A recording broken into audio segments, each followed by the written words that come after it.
ಪ್ರಿಯ ಕನ್ನಡ ಓದುಗರಿಗೆ ಪ್ರೀತಿಯ ನಮಸ್ಕಾರಗಳು. ಈಗ ನಾನು ನಿಮಗೆ ಈಚೆಗೆ ಪ್ರಕಟವಾದ ನನ್ನ ಹೊಸ ಪುಸ್ತಕ ಓದುವವರೆಲ್ಲ ಓದುಗರಲ್ಲ ಹಾಗಾದರೆ ಅನ್ನುವ 37 ಲೇಖನಗಳ ಸಂಗ್ರಹವನ್ನು ನಿಮಗೆ ಪರಿಚಯ ಮಾಡಿಕೊಡೋಕ್ಕೆ ಇಷ್ಟಪಡ್ತೀನಿ. ಈ ಪುಸ್ತಕವನ್ನು ಗೆಳೆಯರಾದ ಕೃಷ್ಣ ಚಂಗಡಿಯವರು ತುಂಬ ಪ್ರೀತಿ ವಿಶ್ವಾಸದಿಂದ ಸುಮಾರು 1.5 ತಿಂಗಳಲ್ಲೇ ಪ್ರಕಟಿಸಿದ್ದಾರೆ. ಇದು ಅಧಿಕೃತವಾಗದಿದ್ದರೂ ಮಂಡ್ಯ ಸಾಹಿತ್ಯ ಸಮ್ಮೇಳನದ ಸಂದರ್ಭದಲ್ಲಿ ಪ್ರಕಟವಾಗಿ ಓದುಗರಿಗೆಲ್ಲ ಗೊತ್ತಾಗಿದೆ ಆಗಲಿ ಈ ಪುಸ್ತಕದ ಬಗ್ಗೆ.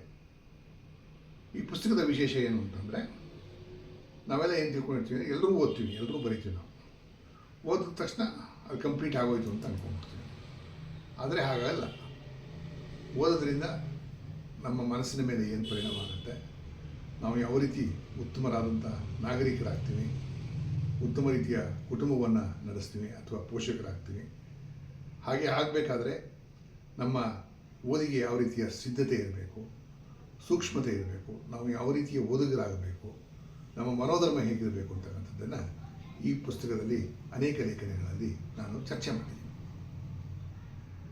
ಅದರ ಜೊತೆಗೆ ನಾವು ಪರೀಕ್ಷೆಗಳಿಗೆ ಹೇಗೆ ಓದಬೇಕು, ಪ್ರವಾಸದಲ್ಲಿ ಯಾವ ರೀತಿ ಓದಬೇಕು, ವೃತ್ತಿ ಸಂಬಂಧಿ ಓದುಗಳನ್ನು ಮಾಡುವಾಗ ಯಾವ ರೀತಿ ಓದಬೇಕು, ನಾವು ಸಾಹಿತ್ಯವನ್ನು ಯಾವ ರೀತಿ ಓದಬೇಕು, ವಿಜ್ಞಾನವನ್ನು, ಜೀವನ ಚರಿತ್ರೆಯನ್ನು, ತತ್ವಶಾಸ್ತ್ರವನ್ನು, ಸಮಾಜ ವಿಜ್ಞಾನವನ್ನು, ಪ್ರವಾಸ ಸಾಹಿತ್ಯವನ್ನು, ಹೀಗೆ ಬೇರೆ ಬೇರೆ ಪ್ರಕಾರಗಳನ್ನು ಯಾವ ರೀತಿ ಓದೋದ್ರಿಂದ ನಮ್ಮ ವ್ಯಕ್ತಿತ್ವವನ್ನು ನಾವು ಉತ್ತಮಪಡಿಸ್ಕೋಬೋದು ಅನ್ನೋದನ್ನು ಚರ್ಚೆ ಮಾಡಿದ್ದೀನಿ. ಹೀಗೆ ಚರ್ಚೆ ಮಾಡುವಾಗ ನಾನು ಓದುವಿಕೆಯನ್ನು ಕುರಿತು ಕನ್ನಡದಲ್ಲಿ ಬಂದಿರತಕ್ಕಂಥ ಪುಸ್ತಕಗಳ ಜೊತೆಗೆ ಇಂಗ್ಲೀಷ್ನಲ್ಲಿ ಮತ್ತು ಬೇರೆ ಭಾಷೆಯಿಂದ ಇಂಗ್ಲೀಷ್ಗೆ ಅನುವಾಗತಕ್ಕಂಥ ಅನೇಕ ಪುಸ್ತಕಗಳನ್ನು ನಾನು ಪರಿಶೀಲಿಸಿ ಇಲ್ಲಿಯ ಲೇಖನಗಳನ್ನು ಬರೆದರಿಂದ ಒಂದು ವಿಸ್ತಾರವಾದ ತರಹದ ಈ ಪುಸ್ತಕಕ್ಕೆ ಬಂದಿದೆ ಅಂತ ನಾನಾದರೂ ಭಾವಿಸಿದ್ದೀನಿ. ಆಮೇಲೆ ಈ ಓದೋದಕ್ಕೆ ನಮಗೆ ಅನೇಕ ಜನ ಪುಸ್ತಕಗಳನ್ನ ಶಿಫಾರಸು ಮಾಡ್ತಾ ಇರ್ತಾರೆ. ಈ ಶಿಫಾರಸುಗಳನ್ನು ನಾವು ನೆಚ್ಚಬೇಕಾ ಅಥವಾ ನಾವೇ ನಮ್ಮ ಸ್ವಂತ ಪರಿಶ್ರಮದಿಂದ, ಆಸಕ್ತಿಯಿಂದ, ವಿವೇಚನೆಯಿಂದ ನಮ್ಮ ಪುಸ್ತಕಗಳ ಆಯ್ಕೆಯನ್ನು, ಪಟ್ಟಿಯನ್ನು ನಾವೇ ಮಾಡ್ಕೋಬೇಕಂತಕ್ಕಂಥದ್ದನ್ನು ಕೂಡ ನಾನು ಈ ಪುಸ್ತಕದಲ್ಲಿ ಚರ್ಚೆ ಮಾಡಿದ್ದೀನಿ.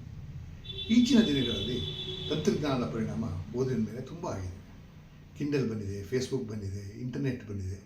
ಇದೆಲ್ಲದರಿಂದ ಪರಿಣಾಮ ಏನಾಗುತ್ತೆ, ಇದು ನಮ್ಮ ಓದನ್ನು ಉತ್ತಮಪಡಿಸುತ್ತಾ ಅಥವಾ ನಮ್ಮನ್ನು ಗ್ರಾಹಕರನ್ನಾಗಿ ಪರಿವರ್ತಿಸುತ್ತಾ ಅಥವಾ ನಮ್ಮನ್ನು ಸೂಕ್ಷ್ಮ ಓದುಗರನ್ನಾಗಿ, ನಾಗರಿಕರನ್ನಾಗಿ ಪರಿವರ್ತಿಸುತ್ತಾ ಅಂತ ಹೇಳಿ ನಾನು ಒಂದು ವಿವರವಾದ ಚರ್ಚೆಯನ್ನು ಮಾಡಿದ್ದೇನೆ.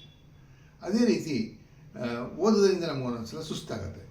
ಯಾಕೆ ಸುಸ್ತಾಗುತ್ತದೋ, ಅದು ಓದೋದ್ರ ಬಗ್ಗೆ ಇರುವ ಸುಸ್ತ ಅಥವಾ ಜೀವನದ ಬಗ್ಗೆ ಇರುವ ಸುಸ್ತ, ಸ್ನೇಹಿತರ ಬಗ್ಗೆ ಅಥವಾ ಲೇಖಕರ ಬಗ್ಗೆ ಇರುವ ಸುಸ್ತ ಅಂತಕ್ಕಂಥದ್ದನ್ನು ಕೂಡ ನಾನು ಚರ್ಚೆ ಮಾಡಿದ್ದೀನಿ. ಹಾಗೆಯೇ ಓದೋದ್ರಿಂದ ಒಂದೊಂದು ಸಲ ನಮಗೆ ಜಂಬ ಬಂದ್ಬಿಡುತ್ತೆ, ನಾವು ಬೇರೆಯವ್ರಿಗಿಂತ ಮೇಲೂ ಅಂದ್ಕೊಂಡ್ಬಿಡ್ತೀವಿ. ಅದು ಯಾಕೆ ತಪ್ಪು, ಅದನ್ನು ನಾವು ಮೀರೋದು ಹೇಗೆ ಅನ್ನೋದನ್ನು ಕೂಡ ಚರ್ಚೆ ಮಾಡಿದ್ದೀನಿ. ಹೀಗೆ ಓದುವಿಕೆಯ ಅನೇಕ ಆಯಾಮಗಳನ್ನು, ಭಿನ್ನ ಭಿನ್ನ ಆಯಾಮಗಳನ್ನು, ಭಿನ್ನ ಭಿನ್ನ ಮನೋಸ್ತರಗಳನ್ನು ಕುರಿತು ಇಲ್ಲಿ 37 ಲೇಖನಗಳಿದ್ದಾವೆ. ನಾನು ಹೇಳಿದಾಗೆ ಓದುವಿಕೆಯನ್ನು ಕುರಿತು, ಓದುಗನನ್ನು ಕುರಿತು, ಓದುಗ ಪ್ರಪಂಚವನ್ನು ಕುರಿತು ಇಷ್ಟೊಂದು ವಿಸ್ತಾರವಾದ ಆಳವಾದ ಲೇಖನ ನನ್ನ ತಿಳುವಳಿಕೆಯ ಮಟ್ಟಿಗೆ ಕನ್ನಡದಲ್ಲಂತೂ ಇದುವರೆಗೆ ಹೊರಗೆ ಬಂದಿಲ್ಲ. ಅದರಿಂದ ನೀವೆಲ್ಲ ಈ ಪುಸ್ತಕವನ್ನು ಗಮನಿಸಬೇಕು ಅಂತ ನಾನು ಕೋರ್ತೀನಿ. ಹಾಗೆಯೇ ನಾವು ಓದೋದ್ರಿಂದಲೇ ಎಲ್ಲವನ್ನೂ ಸಾಧಿಸೋಕ್ಕಾಗತ್ತೆ, ಎಲ್ಲ ಸಾಕ್ಷಾತ್ಕಾರವನ್ನು ಅಥವಾ ನಮ್ಮ ಮನೋಧರ್ಮದ ಬೆಳವಣಿಗೆಯನ್ನು ಸಾಧಿಸೋಕ್ಕಾಗತ್ತೆ ಅಂತಲೂ ನಾನು ಹೇಳಲ್ಲ. ಅದಕ್ಕೆ ಓದು ಒಂದು ಪ್ರಮುಖ ಸಾಧನ. ಅದರ ಜೊತೆ ಇನ್ನೇನು ಮಾಡಬೇಕು ಅಂತಕ್ಕಂಥದ್ದನ್ನು ಕೂಡ ಈ ಪುಸ್ತಕ ಚರ್ಚಿಸುತ್ತೆ. ಹಾಗಾಗಿ ಈ ಪುಸ್ತಕದಲ್ಲಿ ಒಂದು ಸಮತೋಲನ ಇದೆ, ವಿಸ್ತಾರ ಇದೆ ಮತ್ತು ವೈಶಿಷ್ಟ್ಯತೆ ಇದೆ. ಇದನ್ನೆಲ್ಲ ನೀವು ಕೊಂಡು ಓದಿ ಪ್ರೋತ್ಸಾಹಿಸಬೇಕು. ನಿಮ್ಮ ಸ್ನೇಹಿತರು ಮತ್ತು ನಿಮ್ಮ ಮನೆಗಳಲ್ಲಿ ಈ ಪುಸ್ತಕವನ್ನು ಓದುವಂತೆ ಪ್ರೇರೇಪಿಸಬೇಕು ಅಂತ ನಾನು ನಿಮ್ಮನ್ನು ಮತ್ತೊಮ್ಮೆ ಕೇಳ್ಕೊಳ್ತೇನೆ.